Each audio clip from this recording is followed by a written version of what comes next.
우리는 살아가면서 흔히들 이런 말을 종종 하곤 합니다. 인생살이가 참으로 마음먹은 대로 안 되더라. 그러면 옆에서 이런 말로 맞장구를 칩니다. 인생살이가 마음먹은 대로 되면 그게 인생살이냐고. 인생살이란 게 다 그런 거 아니겠냐고 이런 말을 하는데요. 여기 계신 분들 중에도 이런 말을 한 번은 들어보거나 해본 적이 있으실 것입니다. 그런데요, 마음먹은 대로 되지 않는다고 해서 우리 신자들, 그리스도인들은 실망하거나 낙심해서는 안 됩니다. 왜냐하면 우리들이 궁극적으로 이루어야 할 삶은 우리의 마음이 만들어내는 삶이 아니라 하나님으로부터 주어지는 마음을 이루어드리는 삶, 성취하는 삶이기 때문에 그렇습니다. 우리는 계속해서 말씀을 통해 사울이라고 하는 사람을 만나고 있는데요, 그의 삶을 보면 정말이지 마음먹은 대로 되는 것이 하나도 없어 보이는 그러한 삶입니다. 그런데 또 문제인 것은 왕이었음에도 불구하고 하나님으로부터 주어지는 마음을 이루어드리는 삶, 그러한 것을 성취하는 삶이 없기 때문에 그렇습니다. 그래서 사무엘상에서 만나게 되는 사울은 차라리 마음을 먹지 않고 그냥 그렇게 행동하며 살았으면 더 좋았을 것이라는 생각이 듭니다.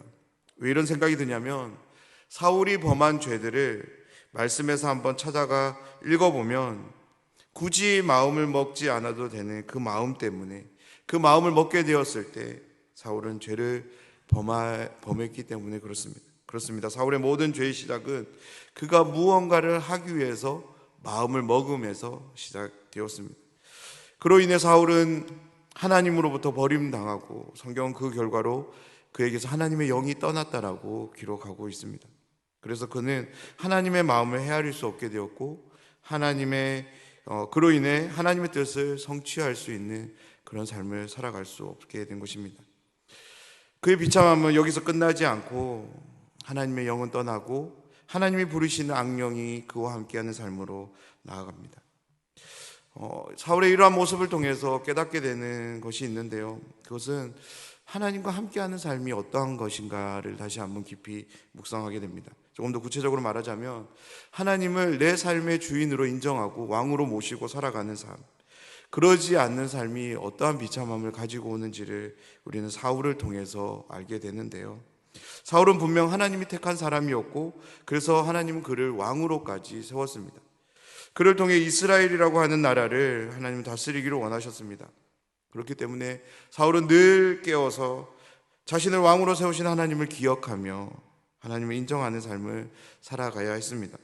그러한 인정을 통해서 사울은 하나님의 마음을 받고 이스라엘 민족 가운데 그 하나님의 마음을 드러내며 하나님의 뜻을 성취하는 그런 왕이 되어야 했습니다. 그런데 사울은 하나님을 자신의 마음의 중심에서 점점점 밀어냅니다. 그 결과로 하나님이 찾으시는 삶과는 전혀 무관한 자신의 욕망을 이루는 그런 삶으로 나아갔습니다. 그런 점에서 다윗의 삶은 사울의 삶과 너무나도 대조적인데요, 사울의 인생이 실패와 범죄함 그리고 자신의 욕망을 이루려는 그 길을 걸어간 삶이라면, 다윗의 인생은 성공과 하나님의 뜻을 이루는 그 길을 걸어간 사람으로 우리는 말씀을 통해 확인하게 됩니다. 바로 여기서 우리는 사울의 실패의 원인과 다윗의 성공 원인을 찾을 수 있는데요, 바로 하나님이 그 마음의 중심에 계시느냐 안 계시느냐, 그것입니다. 마음에 하나님이 계시지 않았던 사울은 자신의 마음을 쫓았고 실패와 죄로 나아간 데 반해서, 늘 하나님이 그의 마음의 중심에 계셨던 다윗은 자신의 마음이 아닌 하나님의 마음을 쫓아 성공과 하나님의 뜻으로 나아갈 수 있었습니다. 사무엘상은 사울과 다윗이라는 이 두 사람의 극명한 대조를 통해서 우리의 삶에 한 가지를 도전하는데요, 바로 하나님과 함께 하라는 겁니다. 늘 마음의 중심에 하나님을 두고 살라고 도전하고 있습니다. 사랑하는 여러분, 오늘 말씀을 통해 다시 한번 우리의 마음의 중심에 하나님 무엇이 있는지를 들여다보는 시간이 되었으면 좋겠는데요, 우리의 마음의 중심에 내 생각과 내 뜻을 가득 품은 나 자신이 있는 것이 아니라 하나님을 모시고 하나님의 마음을 쫓아 살아가는 우리 모두가 되기를 간절히 소원합니다. 오늘 말씀은 크게 두 상황을 우리에게 소개합니다. 먼저는 다윗을 죽이려는 사울의 모습이고, 또 다른 하나는 다윗을 살리려는 사울의 자녀들의 모습입니다. 단순하게 사울의 모습이고 사울의 자녀들의 모습이지만 이 모습이 어떻게 나타나게 되었냐면 하나님이 함께하심과 함께하지 않음으로 나타나고 있는 것입니다. 1절을 보면 사울은 그의 아들 요나단과 그의 모든 신하에게 다윗을 죽이라고 말합니다. 그런데 1절의 내용은 이러한 다윗을 죽이는 것으로 끝나지 않고요, 하나님이 함께하는 그 다윗의 삶에 하나님이 어떻게 함께 하시느냐면 요나단이라는 사울의 아들을 통해서 하나님의 개입이 이루어집니다. 사울의 아들 요나단은 사울에게 있어서 가장 힘이 되는 사람이었습니다. 모두가 배신을 하고 떠나더라도 그를 지켜줄 사람이었습니다. 그러기에 아버지 사울의 뜻에 요나단은 늘 함께 할 수 있는 사람이었습니다.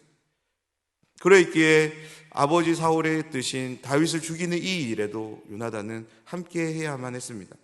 그런 요나단의 모습을 성경은 이렇게 표현합니다. 다윗을 심히 좋아함으로.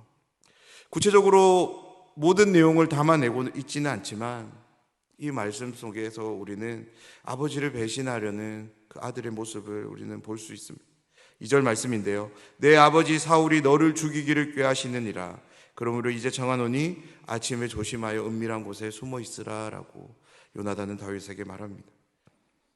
이것이 무슨 말입니까? 내 아버지가 너를 죽이려고 하니까 너는 은밀한 곳에, 아무도 찾을 수 없는 그런 곳에 숨어 있으라는 것입니다.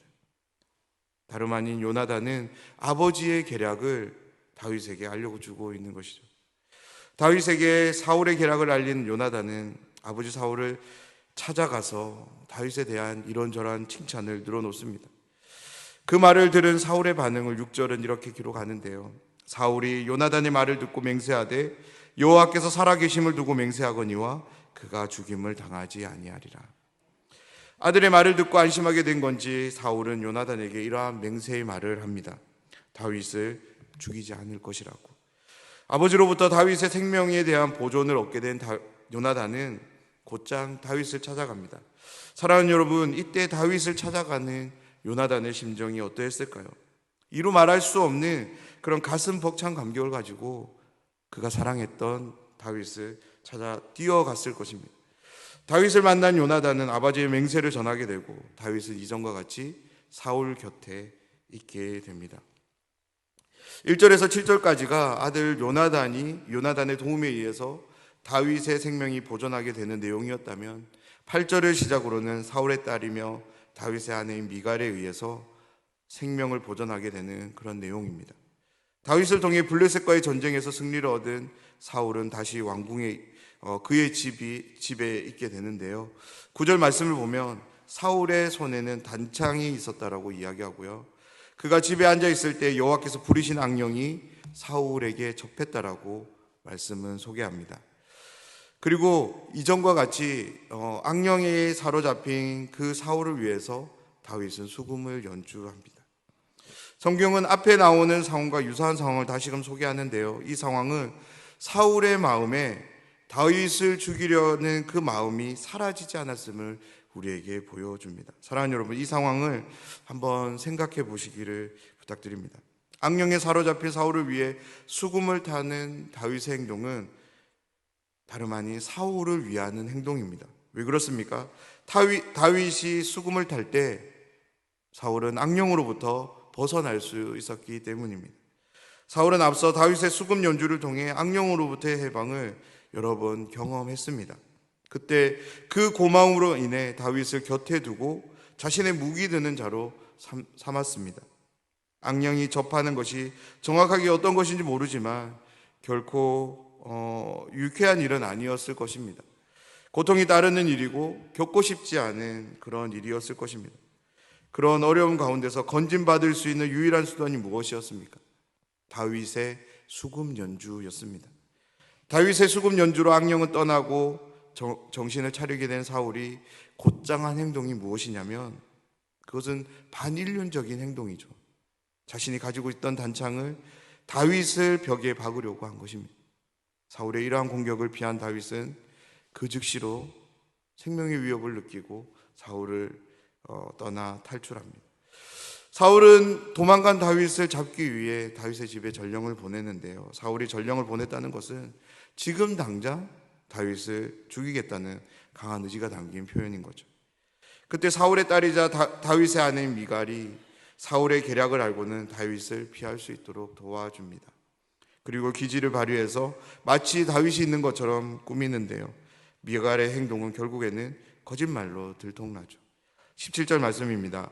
사울이 미갈에게 이르되 너는 어찌하여 이처럼 나를 속여 내 대적을 놓아 피하게 하였느냐.